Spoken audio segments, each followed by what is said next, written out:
How's everybody going with her? Yes, sure. All right, come on back. We have the Shirley after. All right, so, I gotta go again. so some very quick feedback going around the room. What was, you received, I'm sure, a lot of benefits out of this experience. Yes. What was the #1 benefit that you received just from this experience about the hats? Okay, give you a second to think, and then I'm going to walk around the room and answer. So think the specific experience, main good thing that you got out of doing it this way. You don't wear just one hat, whether it's two people in a discussion or a whole room full. Thank you. Exactly. Yeah. Right. Thank you. That I need to think more about the hat that I'm wearing. Okay, excellent, thank you. Pretty much what Sandy said, the roles or the hats blend at some point. Yes, thank you. Not only in this setting is the hat thing important, because it's also a phone call, a Zoom call, a one-on-one, whatever. Absolutely right. I use this concept of the hats consciously and intentionally in every aspect of my life. In every role that I play, I think about what hat am I wearing, what's the outcome I want. It's just become that natural, and it seems to work. I was, like Sandy said, I was a little bit concerned because I was concentrating on trying to be one hat. Yeah. And I'm sitting there thinking, oh, I Wait a minute, just we're jumped different. over to another hat Yeah, and all this stuff. So that was one of the things, being able to concentrate on one hat, but also be able to change hats and blend them together. excellent. And that actually accomplished my outcome, because my outcome was for you to become conscious about the hats.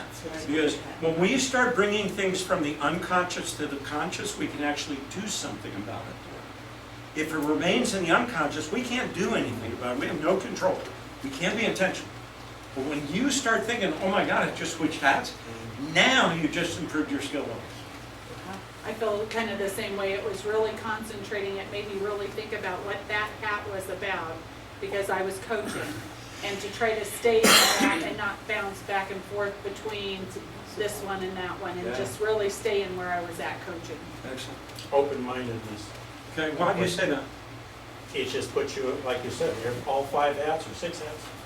Same 6 hats, and you could take just about every subject and place yourself in it. Correct. Now, figure out what you want to get your point across, or how you want to get it across. Right. Yeah, it's just open-minded, everything. Super.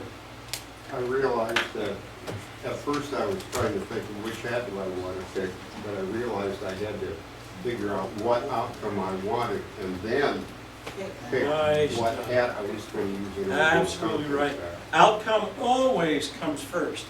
The outcome dictates everything else. Thank you, sir, for that.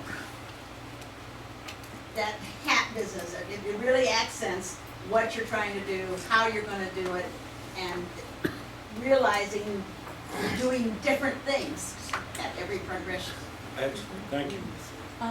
Some people, I would imagine, I know I do, I feel more comfortable with one type of hat than another. That's true. So maybe it's important for us, some of us, to realize that we have certain strengths in some locations, in some areas, and weaknesses in others, and we have to develop those weaknesses. Thank you very much. And it's such an important fact here that we need to feel good and play to the strengths that we have.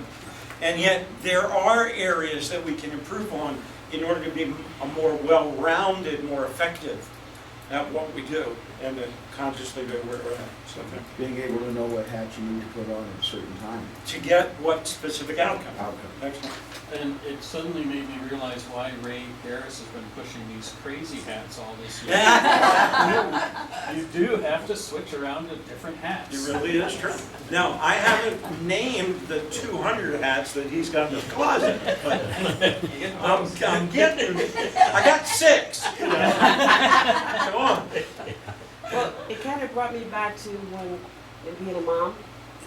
When you're a mom, you're wearing several hats. Thank you, man. And you're thinking about it, and so this kind of puts that back into your mind, after your kids are grown, you kind of focus in one area. So now you have to kind of remember that you were the friend, you were the disciplinarian, you were the instructor, you were the teacher, you were everything when those kids were growing up. So that's still in your head, you just That's- have to go back and grab it out. Yeah, that's excellent.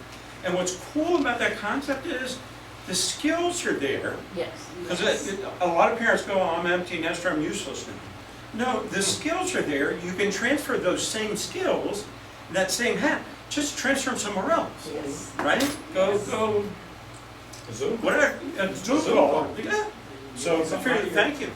I was gonna say something like that, what you already said, is, the hats can be used in every aspect of your life.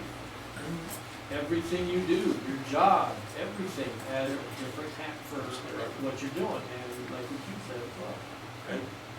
Good job. I'm so glad that you got this. In order to be able to make this work, it's going to require some preparation. Right? Now, this may scare you, right? Yeah, it does. Don't necessarily believe the exact amount that's there, but if you start to think ahead, right? And I'll tell you, I was a fanatic when I was in Dale Carnegie. I'm a fanatic now and people who work with me know that I'm pretty close to that when I prepare. Even for something I've written, it takes me that long to prepare. People stopped laughing at me when they started asking me to teach their classes because of the results that I got compared to what somebody else got. And it had nothing to do with whether I was that much better. I just spent that much longer in preparation. Are we saying that you need that much time? No. What I'm challenging you with is take a lot more than you're taking now. Right? Especially with the new skill sets and the new knowledge that you have. It's going to take you a little while in order to get the grasp of how to do this. Now, there is a difference between preparing and then going the other side and thinking, now I'm perfect and I'm going to be able to get up in front of the room. The challenge is that there's not necessarily a direct correlation between how much you prepare and how good you think you did by the time the class is over, right? And the reason for that is a universal principle that actually Dale Carnegie taught back in the 1930s about the fact that every time you and I give one class, we actually give three. And here are the three that we give. The one that we practiced, the one that we gave, and the one we wish we would have given. Now, how many anybody can relate to that? Yes. Right? I've been doing this for 32 years. I still give all three of those presentations every single time. Right? I'm going to leave here today and ride home and think about all the things that I should have done, that I had practiced and prepared to do that I actually didn't do. Right? It's a universal principle. So given the fact that it is a universal principle, stop beating yourself up. Practice, and then go enjoy yourself. Joe, in one of my previous lives, I was an event planner, and I had some pretty sizable 1,000-person events to do. And my boss, who was a very young woman, said, there will be 3 things wrong with every event you put on, and you will be the only one that knows it. That's true. And that was the best thing anybody ever said to me. Absolutely true. Another great tie-in to this, make you feel a little bit better about presenting the session. On the drill team, that formula is about 10 hours per minute of presentation. And all the rest of the items are true, and this last one is really true. I mean, you pull off that field and they're applauding, you're going, I wish I'd have done this, I wish I could have done this. It's really true. Well, and that's not necessarily just for a seminar. I mean, Right. if you've played baseball, or if you've danced, or if you've played soccer, or if you've played an instrument, it's all the same. It's the one you practiced, the one you gave, and the one that you wish you gave. Absolutely. I'm a positive person, so I might think of all the things I didn't do. I think of that first, and then I go back to the positive, and I Good. say, okay, and figure out a little bit of, was the positive more than the negative was? Yeah, absolutely. Now, here's one of the side benefits of thinking outcome focused first, right? Because if everything that you do is designed to get the outcome that you prepared, When you walk away, the question that you ask yourself is, did I get the outcome in that one? If you got the outcome that you want to pat yourself on the back, give yourself a high five, and then go and celebrate. Because that's the reason you were there, to get the outcome. The specifics of how you did and whether you could have done it better or what you missed and all that kind of stuff, really, nobody knew, and it didn't really matter. Because if you got the outcome, you got the outcome. All right. One last training tool. We talked about it. I'm going to demonstrate it for the sake of time. We're not going to give you an opportunity to practice it next time. We will.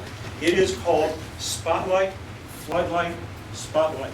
You've seen me do it here several times. So, Ray asked me a question. I came over to Ray and I spotlighted with Ray.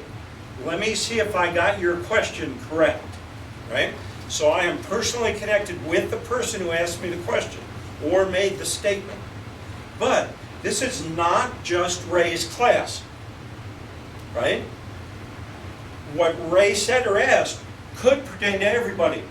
So now what I do is I floodlight, I back up. Now I floodlight that question or statement to the entire group. Whether I repeat the question and then answer it or what, it now relates to the entire group. Answer it, keep looking back to Ray to make sure that I'm doing what he asked, but I'm looking at the rest of the group to make sure that they're also getting the benefit of what took place. And then I come back to Ray and I say, Ray, did that answer your question? Now I spotlight, finish up with that person, then I come back out to the rest of them. That's the concept called spotlight, floodlight, spotlight. Somebody makes a comment. Thank you very much. Bill made a comment. I had asked him for some example. So I came in and said, Bill, thanks very much. Can you expound on that a little bit? And then what I'm going to do is I'm going to back up. Right? Now, on another training session, I'm going to talk to you and train a little bit about where you stand and why you stand where you stand. Right? You've seen me all over the place. There's an intentional reason why I am where I am every time I'm somewhere. Right? But if Chuck says something or asks me a question, or I ask Chuck a question, Chuck, what's the most important thing that, don't answer it yet, what's the most important thing that you got out of the session today? What you will see me do is move here. Why? He's going to need to project for you to hear it. It's going to yell. Oh. Okay? Now, I still maintain eye contact. Chuck is still talking to me. But he's talking to everybody because he has to get to me through you. Does that make sense? Yes. So we're not saying, Chuck, can you speak up? I've already done it. As the instructor, I placed myself in a position where he has to do what I want done. Outcome focus. What's my outcome? I want everybody to hear him. Right? Now I'm going to ask Gary the same question. And you're going to see me move, keeping eye contact with Gary. And I'm automatically going to speak louder. And you are automatically going to start talking louder. Doesn't that also improve the quality of the answer from that individual? How? Time. I think that if you're standing close to me and I'm feeling like whatever I say to you, you will definitely understand because you're the instructor, you're supposed to. Whereas the rest of us are students, and again, giving an answer to the entire group, I need to put your hat on them and project to the group a complete understanding of the subject. It's possible, and it will happen more subconsciously for most people in that way, but yeah, that's certainly one of the outcomes that will happen, for sure. In that time you took to get from one end of the room to the other, he was trying to put his thoughts together. It's true. Yes. Yeah, it really is true. Yeah. Now, look what just happened because Chuck and I are still talking. Right? So, I made the eye contact, I spotlighted with Chuck, with Gary. I moved, floodlighted the conversation. Came and spotlighted a response from Ray. Ray talked, I continued to move. Ray continued to talk to the rest of the group. I came back here and finished up and spotlighted Gary. Great. You see it? Okay, spotlight, floodlight, That takes a lot of practice. it does. Starting at the first time. Okay? It's a skill like any other skill. Ride a bike, driving a stick shift car. Okay? We all have to start something. Go to the bathroom, it keeps you moving. It's the truth. And as the instructor, when you teach these things so often, you get so bored, you gotta move to keep yourself awake. All right. Now the truth comes out. There's method to the madness, you don't have any gun again. Okay, now. The last page of your booklet is a document that's going to be important for you and important for us. So if you take a few minutes and fill that thing out, then we'll debrief it. If you would have seen a workshop or a training module that I conducted 25 years ago, or yesterday, or today, you'll see these same two questions at the end of everything I do. Every Zoom call, meeting with our teams, ask any of our team members, I ask the exact same two questions at the end.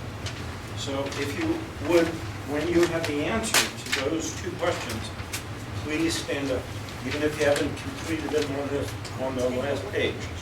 Listen, the most important idea that you're going to take away today, and the most important part, and the most important question is, what are you going to do with it when you leave? What are you going to do differently? Because the outcome is, I don't care what you know, I care that you do something different with what you know. So tell us, what's the most important idea you got, and what are you going to do differently as a result of being here today? All righty. So, Robert, who wants to go first? I will. Thank you very much for volunteering. I knew it was coming. The thing I learned the most was the idea of the hats and understanding what each of those hats mean and how to better instruct. And what I'll do more, or what I'm going to do in the future is when I prepare is to apply those hats to the preparation of the class to know when those hats are appropriate and how I'm going to handle that. Super. And let's thank everybody for not only just being here, but participating as well as they participate as they speak. So, David,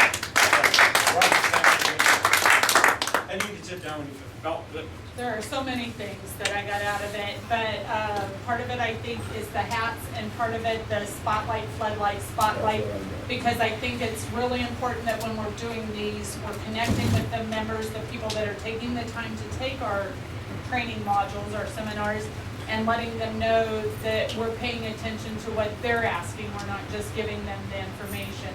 And so what I'm going to do differently is work very hard to do that and think about where I am at in the classroom or in the meeting room as I do that, because I don't think I've done a lot of that, to think about what difference I can make with myself in there. Let's thank you. The open-mindedness, it shocks me that always went in and taught a class what it said. And granted, I interjected everything that I thought was necessary. Sure. So it wasn't just by the book. Right. But now when you look at the different hats, everything changes. Yeah. Okay. Now, what do I want to do to improve it? Put on more hats. Yay. Thank you. Well, first of all, I want to say thank you for the opportunity to be here today and participate in this. Thank you. We were at Wing Day last time and had the opportunity to be in Joe's seminar there, workshop. Thank you. Because it was more of this kind of thing. And the thing I've learned since then is that it's very difficult, even knowing this, to practice these things. And you have to be very intentional in thinking about this, especially thinking about what is the outcome I want. And that, even having done that, the challenge we found as we tried to modify one of the workshops is what hat do we want to wear, or hats do we want to wear, because we're using a couple in that workshop in order to get that outcome, and it's not easy. Yeah. Thanks for being open. And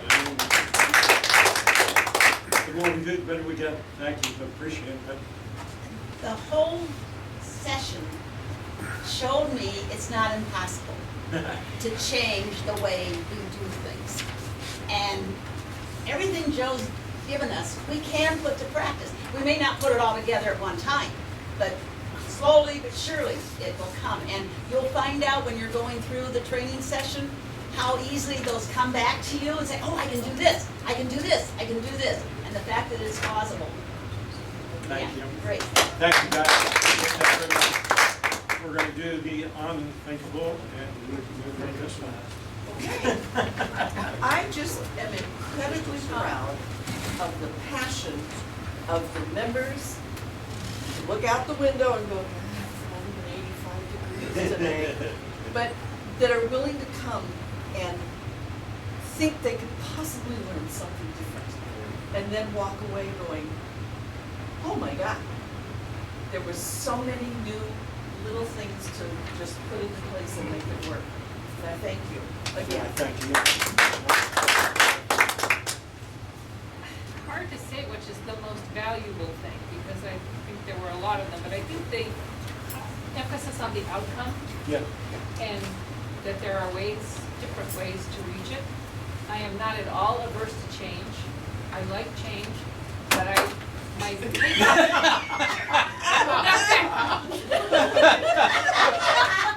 Now, there's a ride home conversation. I have witnesses. The things I use in practice, I think that the preparation time is a big factor. I think that's true. But I also want to move outside my comfort zone. Because I know my comfort zone and I'm very comfortable talking in front of a group. But I think I would be even more comfortable where I'm more prepared and able to utilize some of the skills that you taught us today. And if I didn't have hands, I would talk. Hey, we all did. Thank you very much. Let's certainly appreciate that. And I don't know if this will help anybody, but this is how I overcome my anxiety, because I still get scared to death every class I teach. This is specifically the way I do it. I prepare my outcomes, I prepare every section, and what the outcomes are, make sure I get the overall outcome. And here's the last thing I do. I make sure I know word for word the first thing I'm going to say. When I know I can stand in front of the room and know exactly what the first thing is that I'm going to say, and I know what my outcome is, I'm ready. So if that helps at all. It does. Chuck. Oh, that would be easy, right? Yes. That's too easy. Actually, I think getting the other people or getting the attendees involved, that would be a great thing to help me relax, for one thing, because now I'm getting feedback, and they also tend to relax me, I think, if I get other people involved. And the hats, absolutely the hats. It's going to take a lot of practice to learn which hat is on me at any particular point in time and which way it's facing, but we'll get there. And you'll feel the fact that you're wearing a hat. So Yeah, I will. Yeah, he does. Let's show some appreciation. One more thing. Yes, sir. We've had 6 children, and I tend to pontificate, so getting other people involved would help me get away from that. That was a joke. Thank you, sir. Ray. I think that each time I open up the cabinet and look at those hats, they all are now starting to have a little different meaning. I think that's important. Nice. But ditto to about at least 10 people on what the hats meant. Also, preparation with relationship to outcome. And actually, I'll share a story about getting up and knowing what you're going to say first. I can remember standing in front of, I don't know, several thousand people at Wing Day for the first time going, oh my God. And so I instantly did what you're suggesting, and I said, welcome. And if you will, please stand up, look around and find someone you do not know, because the idea of this organization is to make friends and go out and give them a hug. Now, it's complete pandemonium. You lose total control, but oh my God, the self-confidence just goes right up. And then it's easy. That's great. Okay, thank Good you. for you. Thank you. Excellent job. Thank you very much.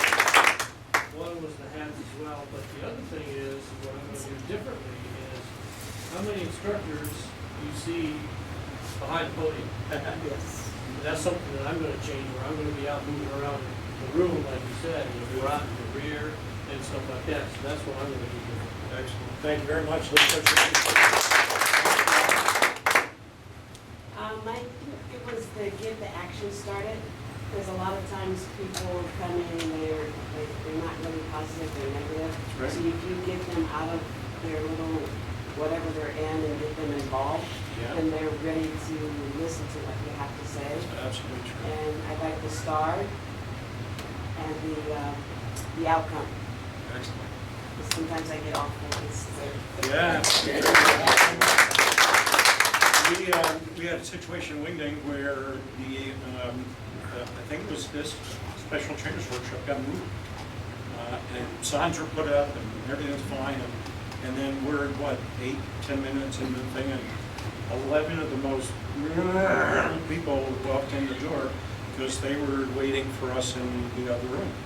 And within, I don't know if those of you are there, probably within 3 minutes, they were at a table doing an assignment. You couldn't tell that they were any different from anybody else. Right? And so it validates exactly what you said. Yeah. Well, it changes the whole premise that I was taught, which was to view your audience naked, and I always have a problem. That's always a problem at a GWRA. So, but really, the intentional design and the outcome focus, as a lot of people have mentioned, really, I thought, really struck something with me. Because I've been teaching these seminars for a dozen years now. Sure. And I guess I never really thought about it in that format. So for what I want to do now is I want to go home, I want to read them all over again, practice. Good catch. I want to try to use some of the things that I've learned today. Thank you very much, sir. I think a lot of the training session was great.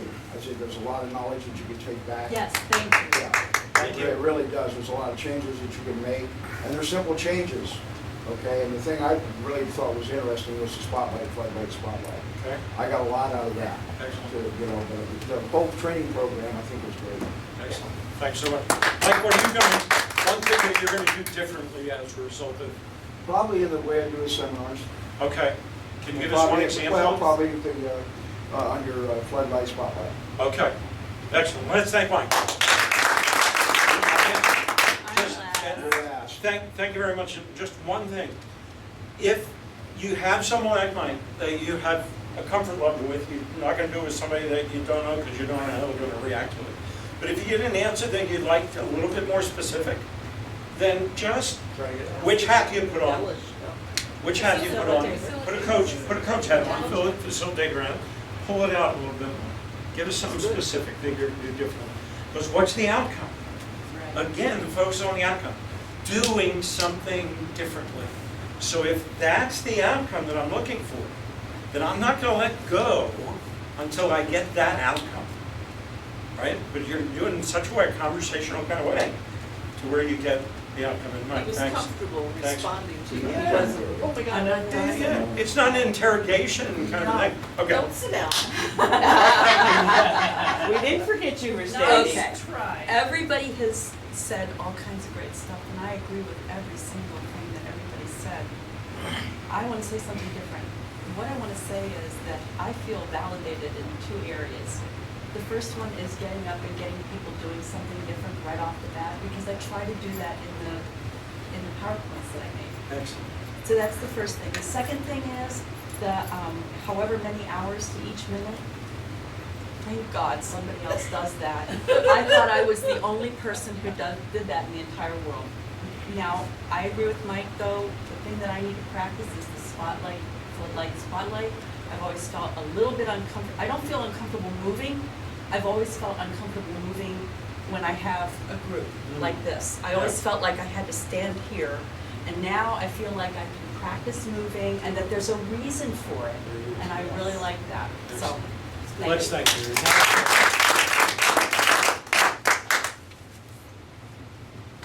You guys are already pros at doing what you're doing, or you would not be here today. So the key is to take a couple of the things that will just move you the next notch up, build confidence level to can't try to do anything, but do it and see if it works, right? And experiment with things. If, and I'm gonna sort of come out of character and put my director of training hat on. If we certify someone as a person that we are confident that can stand in front of a room and deliver a message, then we should be confident you can stand in front of a room and deliver a message. Right? And I'm saying to you, I have confidence that you can stand in front of a room and deliver a message. Would I like the bar raised? Absolutely. Do you now have some tools to be able to go out, raise the bar, and feel confident to be able to do that? I believe that you do. And my challenge to you is, go do it and have some fun doing it. And thank you for spending the time today to get some of this. I appreciate you guys very, very much. First, amazing training. Let's give Joe another round. Yes.